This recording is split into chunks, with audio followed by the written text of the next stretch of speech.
A veteran healer main, or even a savage raiding healer main, might find it entirely obvious why things like maximizing attacking is important and why maintaining things like HOTS all the time isn't always worth the effort, but might be on occasion. Such a player might also know why planning your position in advance can be a crucial part of mastering healing, both in a boss fight as well as in a big AoE pool. Obviously, some mistakes are much more impactful to make than others. However, regardless of that, these kinds of mistakes might not even come up on the radar for newer players, or perhaps even somewhat casual players. Of course, if you beat a dungeon, or a boss, or whatever it is, then you did it just fine. Most of these mistakes listed in this video will mainly be things that can make your experience easier and faster, and perhaps might just feel better. So, in this video, I will cover a few common, or at times uncommon mistakes, and then explain how it can be done differently to fix it. Number 1. Undervaluing your own attacks. We will sort of circle back to this one for some of the other mistakes, so let's just start with this one. It is shockingly not an uncommon occurrence to hear healer players suggest that their damage is so negligible that it doesn't even matter for the overall clear speed of an encounter. However, in reality, in a single target boss fight, healers fluctuate around the power level of around half of a DPS player, with tanks being closer to 2/3 of a DPS player. In an area of effect context like a dungeon, this can vary more, but it isn't uncommon for healers to perform even better than that, given how their AoE scales. In other words, in a raid context, a healer choosing to not attack, for whatever reason, when they had the opportunity to, loses the raid at large around 8% of their overall DPS. For comparison, if a DPS chose to do so, it would have been around 16% by this same logic. In a dungeon, the healer not attacking is indeed also worth around 16% of the group's total damage, or around 1/6 given this same assumption that a healer's worth around half of a DPS in damage output. What I'm getting at here is not that healers must attack all the time or prioritize their damage over healing, not at all. Instead, I'm simply suggesting that as the damage of a healer is much more impactful than you might initially expect, attacking whenever you do have a chance to do so should be your priority. This also explains why many healer guides emphasize that you should do your healing with OGCDs, abilities, rather than GCDs, spells, as nearly all healer damage is concentrated in their spells, meaning that the most surefire way to lose damage output is to cast an unnecessary healing spell. Notable for any lower level healers, you might not have enough healing abilities to rely on those exclusively at lower levels. In fact, at below level 50, White Mage, for example, has no healing abilities. Naturally, making this mistake has the obvious effect of causing fights to take longer, since you're doing less damage than you could be doing. Now, with that core mistake out of the way, let's move on to more specific ones. Number 2. Wasting casts maintaining spell-related buffs all the time. What I mean by this is just because you can apply Adloquium or Eucrasian Diagnosis shields to the tank whenever they aren't up, or apply Regen or Expected Benefic whenever your tank does not have that heal over time effect up, you should be thinking about whether a healing tool is needed whenever you use it. For example, casting Adloquium every time the tank does not have the shield can at worst cause all other healing to become obsolete because you try to prevent the tank from taking any damage at all, which is also a lesson in either inevitability or pointlessness. If Adloquium shields can hold all the damage the tank is taking, then the tank isn't actually taking enough damage to warrant casting Adloquium in the first place. And if it can't, then you will be doing nothing else other than spamming Adloquium. Additionally, every time you cast Adloquium, you're not casting Broil or Art of War. This is mainly significant because Scholar, just as an example, has plenty of healing abilities that are either as effective or more effective than Adloquium, if you simply give them a chance. This exact perspective also applies to Sage. For Regen and Aspected Benefic then, a crucial aspect about applying a healing over time effect, or HOT for short, is that it actually turns out to do healing.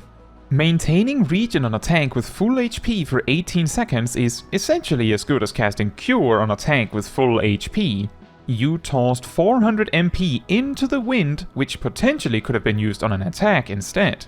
Naturally, most of the time you would be maintaining such a HOT on a tank which is actively taking damage. However, the core here again is that if the tank is not in dire need of healing, and you had other things you could be doing, like attacking, then maintaining a HOT may be unnecessary and wasteful, especially if you have other options, which both Astrologian and White Mage tends to have.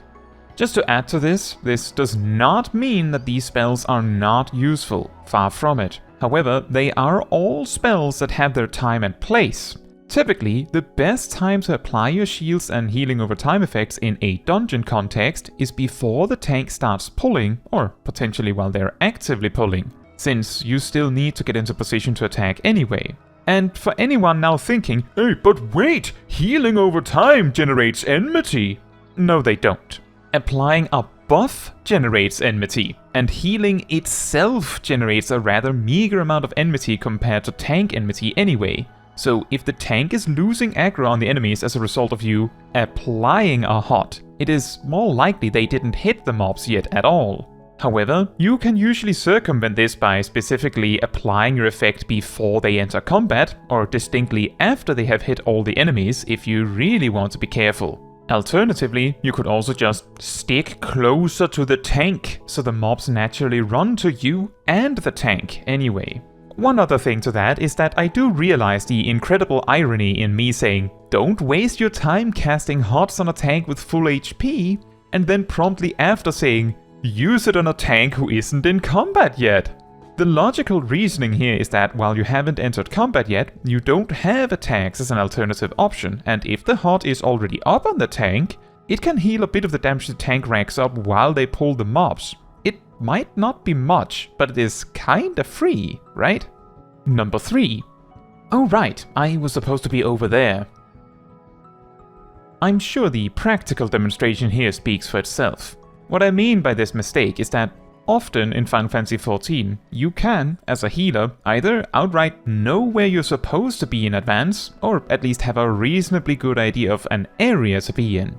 Because of the cast times of most healer spells, you can gradually make your way to where you need to be rather than needing to do them in bursts. Healers, of course, have different options to fish out a few obvious casts on the way there, so it isn't a complete loss if you mess it up.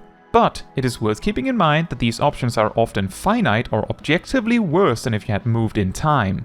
Sage can use Toxicon if they have Adder Stings and can apply some shields alternatively. But the shields are a complete damage loss and the Toxicons are finite. White Mage can use lilies while moving, which, if you had no other good times to use those lilies, can be viewed as at minimum damage neutral, but again, finite. Scholar can use Ruin 2 repeatedly, however, it is weaker than Broil. And if Astrologian has light speed, probably doesn't, then they can of course cast and move at no loss other than light speed itself. All 4 healers also can use this time to reapply their dot, of course. The key thing to keep in mind is that moving long distances suddenly always comes at a cost to a healer, so planning ahead on movement can often be an indirect damage increase, which circles back to the first mistake. Don't undervalue your own damage, it makes a difference. Number 4.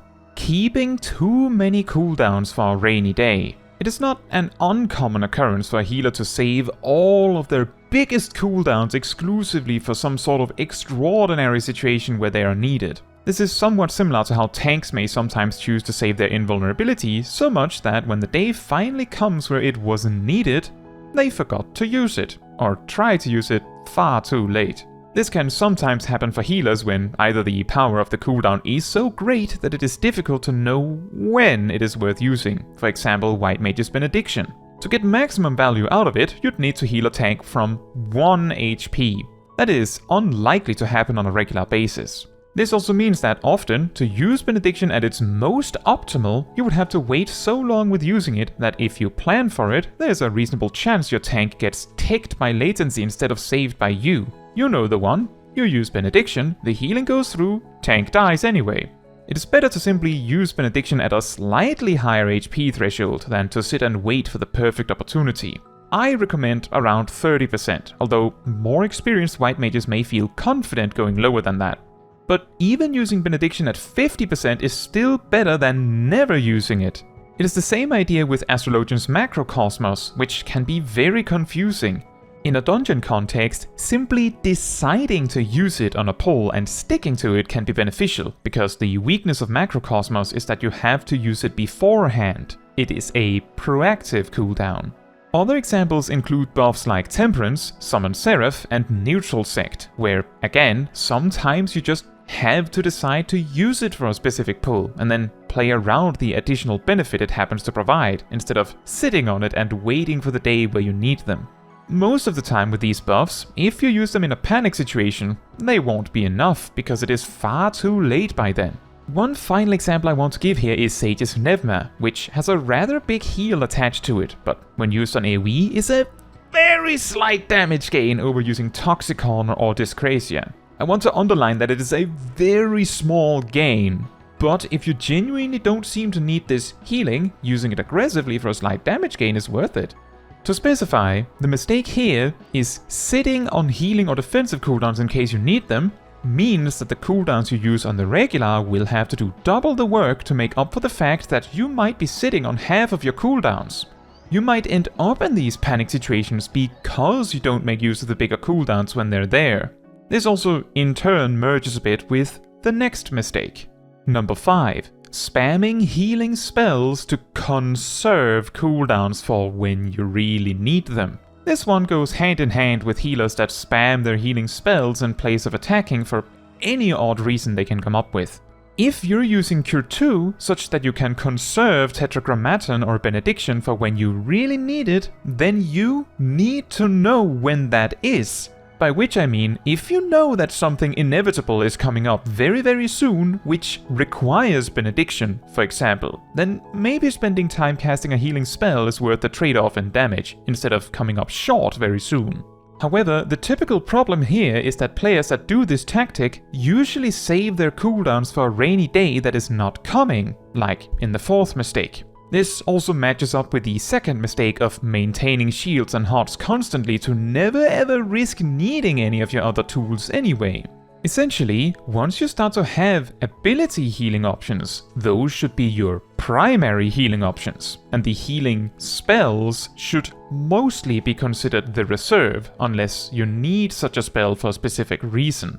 For example, a scholar using Adloquium deployment tactics to prepare for a strong incoming attack, or a white mage using Medica 2 or Regen to help with healing in a time frame where a massive amount of damage is incoming, suggesting the white mage was planning to use several other options as well.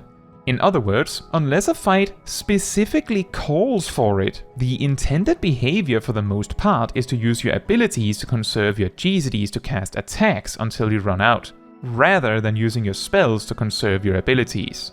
A notable exception to this is of course white mages, where they can use lilies to feed the blood lily for at least neutral damage. By this logic, you can sometimes view lily spells as equivalent to abilities. And like I said before, I'm not saying that you have to use every single cooldown you have so aggressively.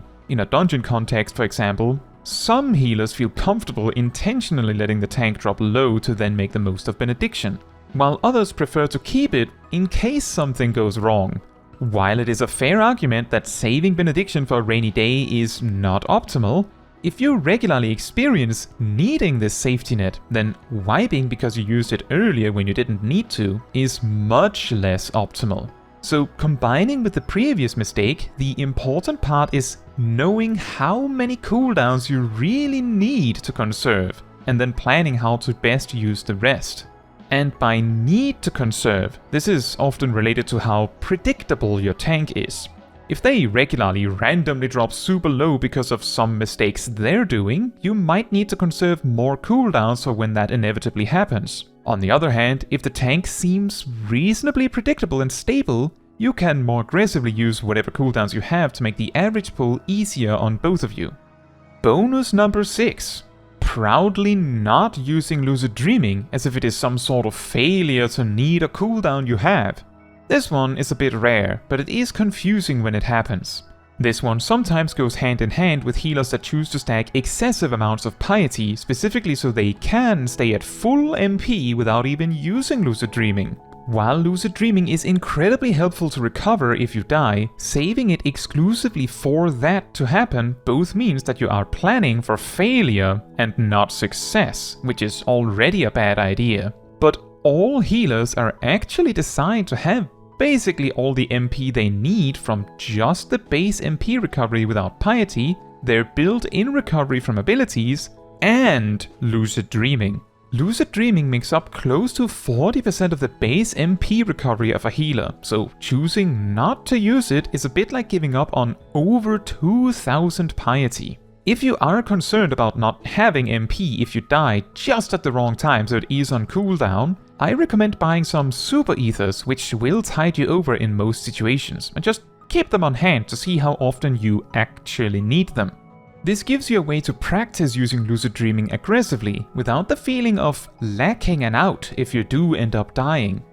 Now, if you have some tips to avoid some common healer mistakes you have observed or have done in the past, I would love to hear about them in the comments. With that said, that is all for this video. Thank you so much for watching. If you would like to support me and my channel more directly, you can become a member like these wonderful people here. You can also alternatively support me through Ko-Fi, link in the description. You can also support the channel by letting the YouTube algorithm know by liking the video, leaving a comment, subscribing, sharing, and hitting the bell to get notified when next I post a video. Fun fact, in Stormblood, lucid dreaming had closer to half the potency it has now, and twice the cooldown, but also cut all enmity you had in half, which made it crucially important to use regularly so you didn't stress your tanks over enmity, which mattered a lot more back then.